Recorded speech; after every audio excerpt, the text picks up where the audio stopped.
Assalamualaikum warahmatullahi wabarakatuh. Perkenalkan, nama saya Afrida Ratnasari.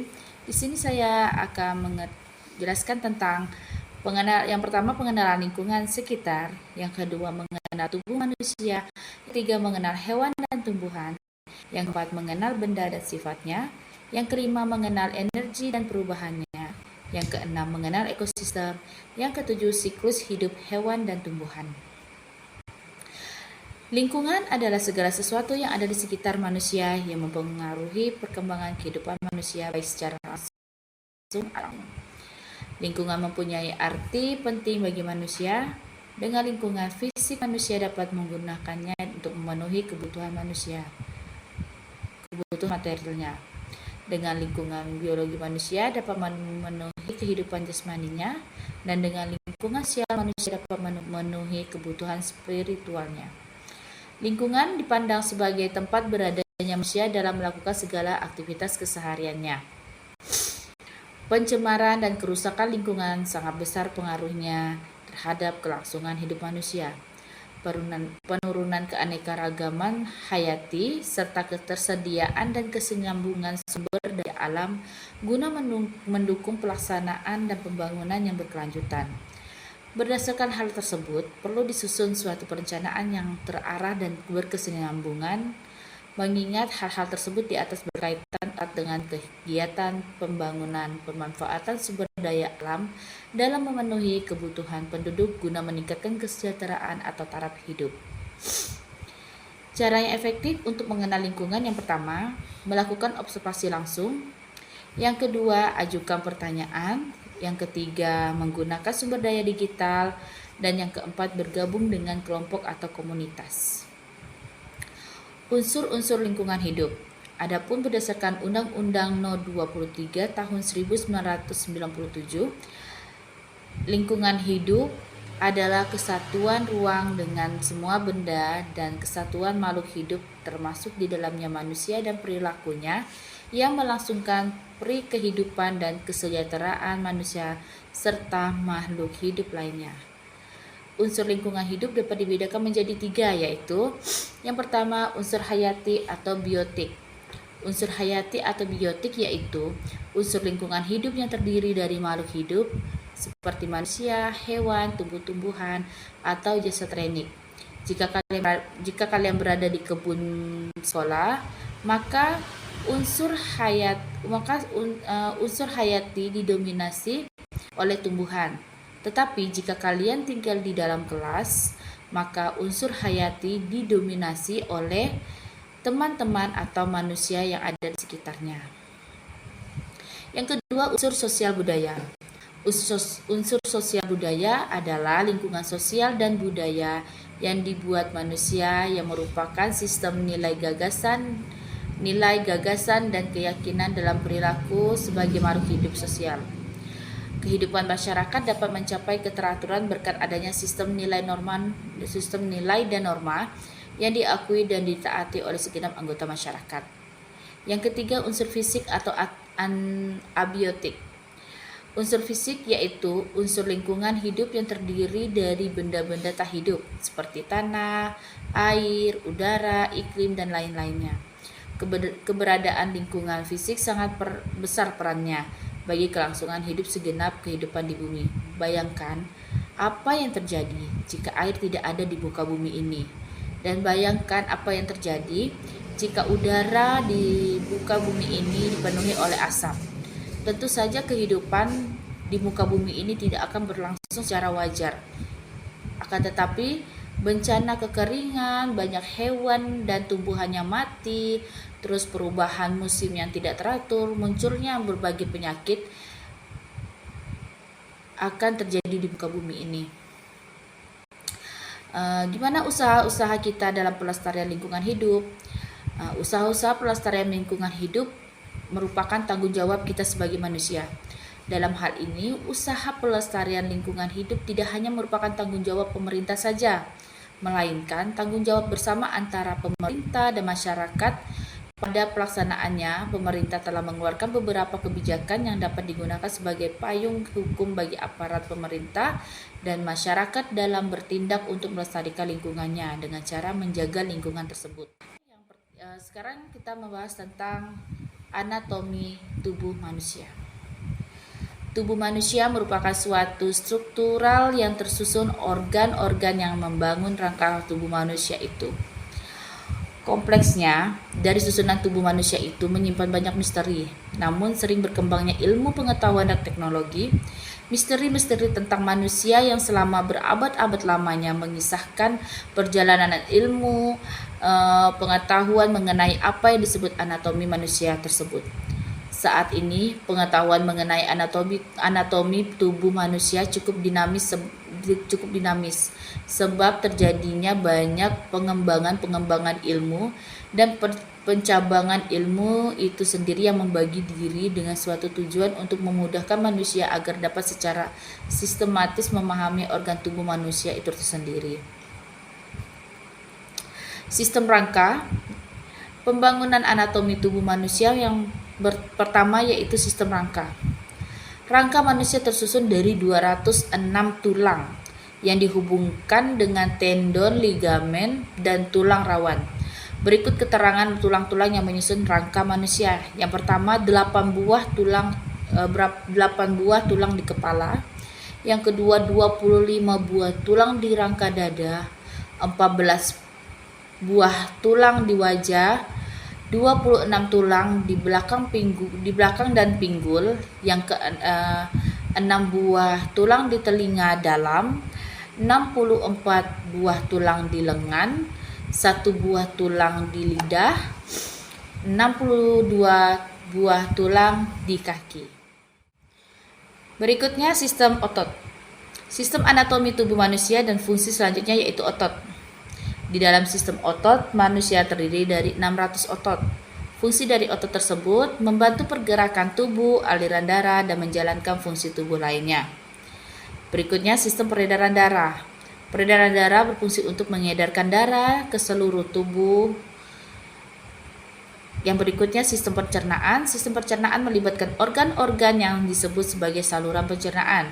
Saluran pencernaan dimulai dari organ yang ada di mulut hingga di usus besar. Akhir dari sistem pencernaan yaitu menghasilkan urin dan feses yang dibuang melalui anus. Berikutnya sistem endokrin. Sistem endokrin terdiri dari beberapa kelenjar yang mengeluarkan hormon ke dalam darah. Berikutnya sistem saraf.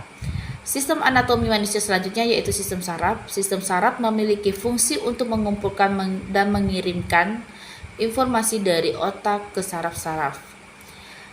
Berikutnya sistem pernapasan berfungsi untuk menyediakan oksigen ke seluruh tubuh, mengeluarkan karbon dioksida serta produk limbah lainnya yang dapat mematikan jika dibiarkan menumpuk di dalam tubuh. Sistem kekebalan tubuh juga berfungsi untuk pertahanan tubuh terhadap bakteri, virus, dan patogen lainnya yang berbahaya. Serta sistem ekresi berfungsi untuk mengeluarkan zat sisa yang tidak dibutuhkan oleh manusia. Sistem reproduksi. Sistem reproduksi manusia terdiri dari 2 jenis, yaitu sistem reproduksi wanita dan pria. Berikutnya sistem indera.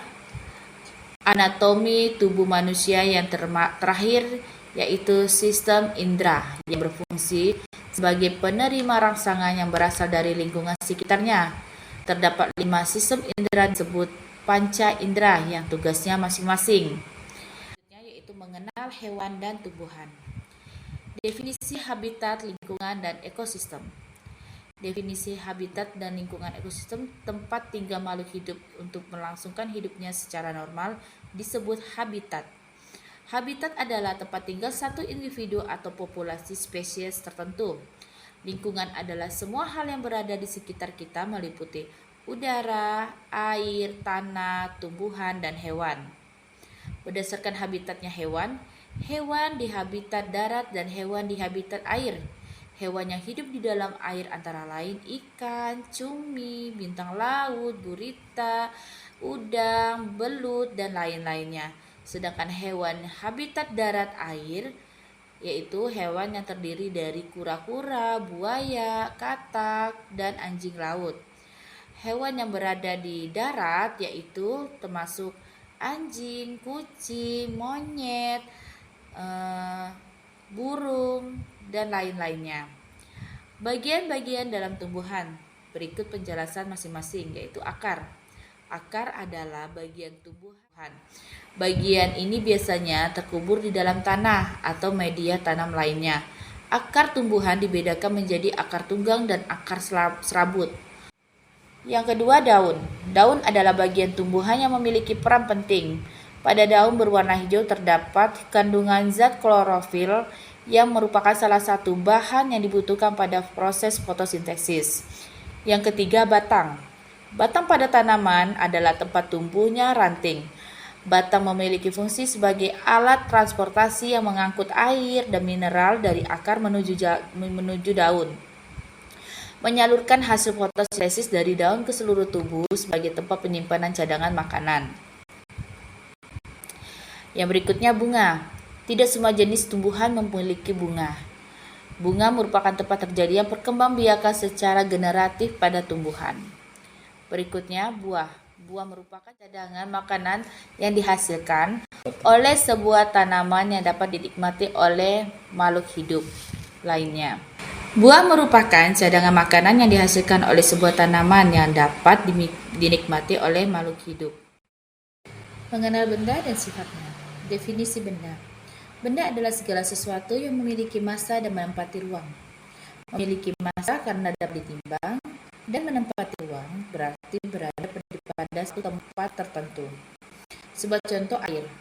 Air merupakan benda yang dapat kita lihat, kita rasakan, memiliki massa dan selalu berada dalam ruangan tertentu, seperti air di laut, air di dalam botol, dan air di dalam gelas. Benda dibagi menjadi 3, yaitu benda padat, benda gas, dan benda cair. Benda padat adalah benda yang bentuk dan ukurannya padat, tidak dipengaruhi oleh bentuk wadahnya. Benda cair yaitu benda yang berwujud cair. Benda cair mempunyai sifat bentuk yang selalu berubah-ubah sesuai dengan bentuk wadahnya. Sedangkan benda gas mempunyai sifat isi dan bentuk yang selalu berubah-ubah. Contohnya uap air, minyak wangi, uap bensin, uap spiritus, gas oksigen, gas karbon dioksida, dan lain-lainnya. Benda gas sangat berperan penting bagi kehidupan kita sehari-hari. Berikutnya, mengenal energi dan perubahannya. Energi merupakan unsur yang sangat penting bagi pengembangan secara menyeluruh bagi seluruh negara. Penggunaannya secara tepat guna akan mampu merangsang pertumbuhan ekonomi. Energi yang dimaksud utama yang paling besar adalah kebutuhan akan energi listrik. Pada sebagian besar negara di dunia, termasuk Indonesia, suplai energi listrik masih mengandalkan pembangkit listrik tenaga konvensional berbahan bakar fosil, yaitu minyak bumi, gas alam, dan batu bara. Pada kenyataannya, bahan bakar ini terbatas jumlahnya di alam dan suatu saat akan habis. Sementara permintaan akan energi listrik terus bertambah banyak. Bentuk-bentuk energi. Alam menyediakan banyak sekali sumber energi yang dapat digunakan oleh manusia. Angin, air, cahaya, minyak bumi, bahkan bunyi pun memiliki energi. Berbagai jenis atau bentuk energi bisa kamu ketahui di antaranya sebagai berikut. Yang pertama, energi potensial. Yang kedua, kinetik. Ketiga, mekanik. Keempat, energi listrik dan energi potensial listrik. Yang kelima, energi panas atau yang biasa disebut dengan energi termal. Yang keenam, energi kimia. Ketujuh, energi nuklir. Dan kedelapan, energi cahaya. Berikutnya kita akan menjelaskan tentang mengenal ekosistem. Ekosistem adalah suatu sistem ekologi yang terbentuk oleh hubungan timbal balik tak berpisah antara makhluk hidup dengan lingkungannya. Ekosistem bisa dikatakan juga suatu tatanan kesatuan secara utuh dan menyeluruh antara segenap unsur lingkungan hidup yang saling mempengaruhi. Komponen dalam ekosistem terdiri dalam dua ekotama, yaitu komponen abiotik dan komponen biotik. Komponen abiotik adalah komponen ekosistem yang terdiri dari makhluk tak hidup atau benda mati seperti tadi tanah, air, udara, cahaya matahari, suhu, iklim, dan temperatur.